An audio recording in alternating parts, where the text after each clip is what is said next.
ઉનાળો શરૂ થતાની સાથે જ આગની ઘટનામાં વધારો થયો છે। ટીવી સ્ક્રીન પર જુઓ વિવિધ જગ્યાએ આગ લાગ્યાના દ્રશ્યો। અમદાવાદ, ભુજ, ગોધરા અને સુરતથી આગની ઘટનાઓ સામે આવી છે। સૌપ્રથમ વાત ભુજની, તો ભુજના સરપટ નાકા પાસે આવેલી જૂની જેલના કમ્પાઉન્ડમાં આજે ભયાનક આગ લાગી હતી। આ ઘટનામાં કમ્પાઉન્ડમાં રાખવામાં આવેલા વાહનો આગની ચપેટમાં આવી ગયા। દરમિયાન આગના કારણે ધડાકા અને બ્લાસ્ટના અવાજો પણ સંભળાતા હતા, ત્યારે આગના કારણે ધુમાડા દૂર દૂર સુધી દેખાતા હતા। હવે વાત પંચમહાલના ગોધરામાં જૂના ટાયરના સ્ક્રેપના ગોડાઉનમાં ભીષણ આગ લાગતા જ અફરાતફરી મચી ગઈ હતી। આગ કેવી રીતે લાગી તે જાણી શકાયું નથી।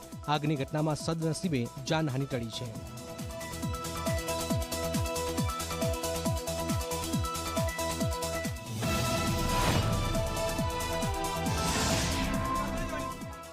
વડોદરાના સુભાનપુરમાં ફરસાણના ગોડાઉનમાં થયેલા બ્લાસ્ટના લાઈવ વિડીયો સામે આવ્યા છે।